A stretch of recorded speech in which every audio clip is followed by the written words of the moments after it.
Alright guys, so this is my good friend Yali. We have been friends like 3-4 years or something, and she has the best energy I've seen ever. And one of the things about her is that she is good at almost anything she tries, even if it's the first time around. Not everything. Almost everything. Like literally you beat us in every single game that we bring. Lies. So I want to see how well she fares in Airsoft.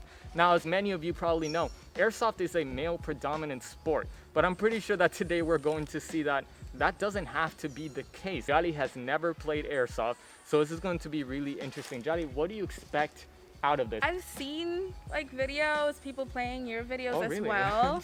Big have, fan. have you heard of Damascus? I heard that he's pretty big now. I don't know, maybe. Seems like a pretty fun activity to do, exercise. Yeah, this is a very fun way to do exercise because you don't notice until you're done. I have my EMG and the HK416, so I'm going to hand them to you and you can kind of feel the difference of each. So let's try and open this up. So watch out. Boy!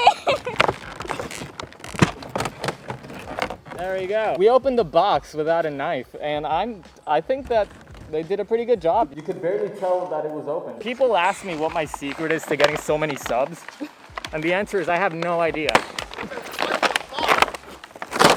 Came with manuals for anybody that's interested. It's always good to keep your manuals if you don't know what you're doing. If you're starting, you should read it. Aside from that, it came with your standard PP sling. This doesn't weigh too much, so it might work. Came with the magazine with a key winder that I had never seen before in my life, but this also has an underwheel. So like, it came with a 8.4 volt battery instead of a 9.6, and it's 650 milliamp hour. So we're gonna check if this has any battery. If not, I'm just gonna use the Lancer Tactical battery that I got, which was a 9.6. Aside from that, you have your standard wall charger with no kind of indication lights. You're gonna need to use a timer or something to try and charge it, so you make sure that you don't overcharge it, because that can immediately fizzle out your battery and you'd have to get a new one. And it also comes with a little cleaning and unjamming rod. Last but not least, the rifle itself, which weighs about 6 grams. So Yali, give me your first thoughts on this rifle. It's not as heavy as I expected. Honestly, it's made out of like thin ABS plastic. It's not nylon reinforced polymer, so it is very, very lightweight, which is a good thing. Like technically having a very lightweight gun is going to be very helpful in longer games, but at the same time, if it takes a couple of good hits, I feel like it might just break. Oh no.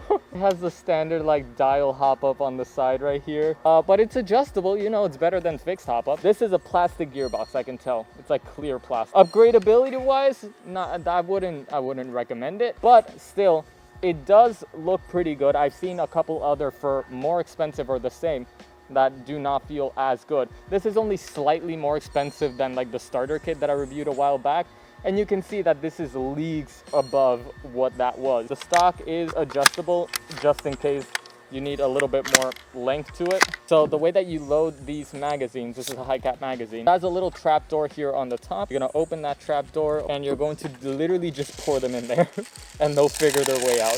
Close the trap door, and again, you can just wind the wheel down here, but this also brought the winding key. So once you have that, you can see that it has a little bit of tension and it brought the BBs up.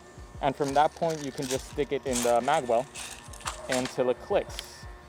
When you're holding a rifle, you always keep your finger up here because you never want to accidentally fire off around when you're doing this. Maybe somebody tugs you and the trigger pulls or something, and you always want to keep it on safe, actually on safe, so you don't have to worry about that. But just in case, always keep your finger off the trigger. So now we loaded up the magazine, and let's check if the actual battery has some charge. So what we're gonna do is take off this butt plate, which I'm pretty sure is just push off.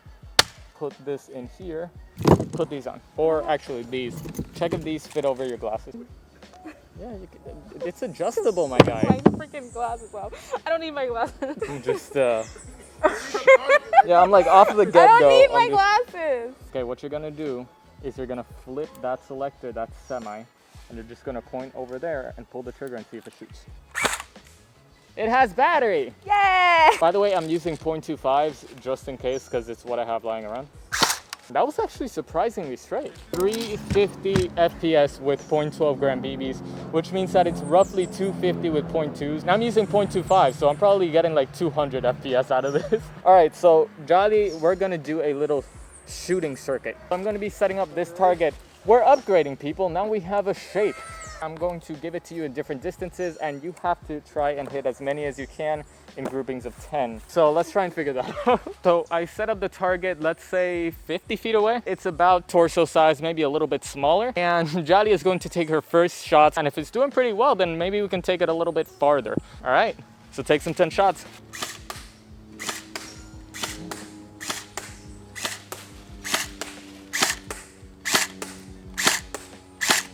Nice. Finger off the trigger, put the safety on. So we got our first 10. She hit all 10 of them. So like, that's pretty good. Look at that. That was the first one, probably.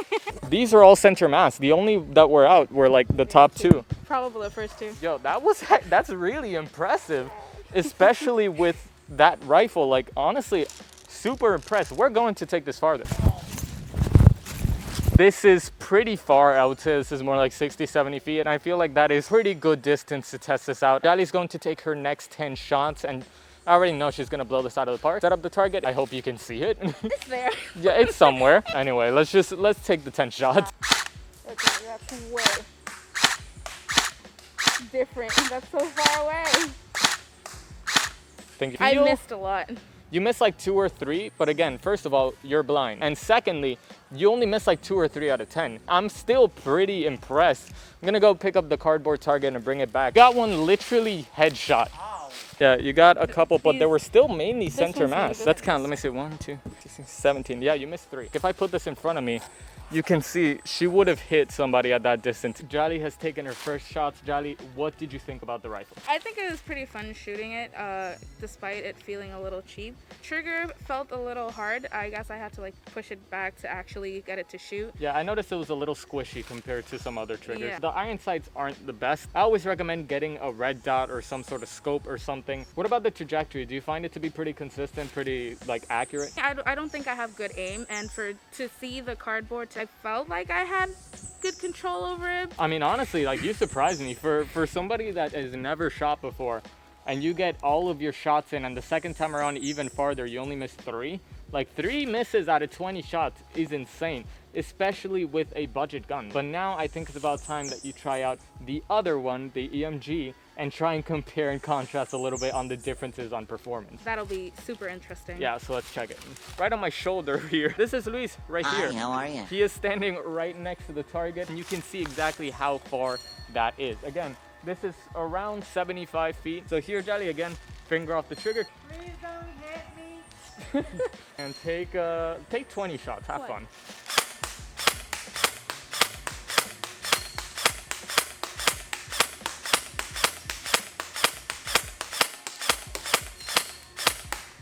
All right, so this is the grouping that Yali did with my EMG right here.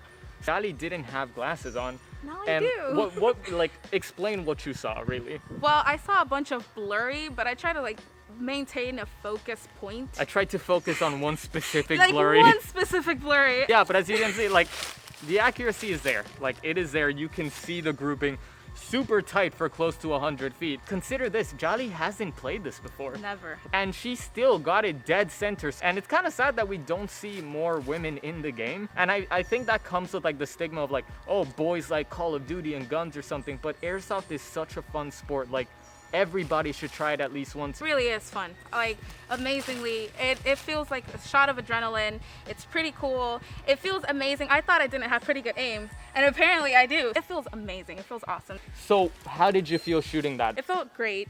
Weight difference is very appreciated. It's a lot faster. Yeah, it's a different experience altogether. So even though she kind of went lower on the target, she still got a really, really consistent grouping. So that is testament to the accuracy of the rifle, because sometimes there is user error. And it could be that my sight is not exactly like pinpoint at the moment. You know, all in all, there was a pretty big difference.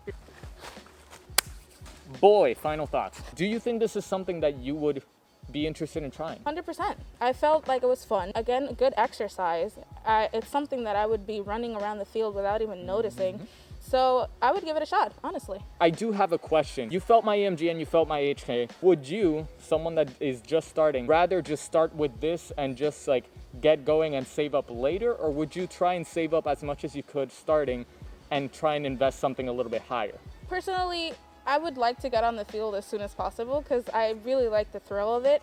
So I would start out with the cheaper gun and then maybe trade it out. Someone's just starting out, they still don't know what their playstyle is going to be. Some people want to test the waters, so if you buy something cheap, you can switch out later and upgrade and trade it out and sell it for cheaper, saving up and getting something better, or buying something cheap and just getting in the game. Both are good alternatives as long as you know what you want and you just stick by it. Honestly, seeing his response to me being in this video, helping me out, they're going to be helpful. Like, it's a very nice community, as I've seen. They're not going to be mean. It's not going to be awkward. They're going to actually help you out, give you some tips, some pointers, and they're going to, you know, have a good time. So it's not scary. Pain is very tolerable. It's just a different experience. You can't experience it anywhere else. So just go for it. Don't be scared. It's a very nice community and it's a very fun, entertaining game. You find really good friendships, but also, as everything, there are bad people, and if you find bad people, just don't hang around them. All right, so that's all for today's video. If you guys want to see Yali in an actual gameplay, let us know down in the comments below. She's completely down for it. I'm hella down for it. So I'm sure that we can figure something out and you can see what the experience of somebody that just started will be. I want to give a huge thank you and remind you to follow me on my social medias and the Discord server. We are active there literally every day. So everybody have a nice day and stay sharp.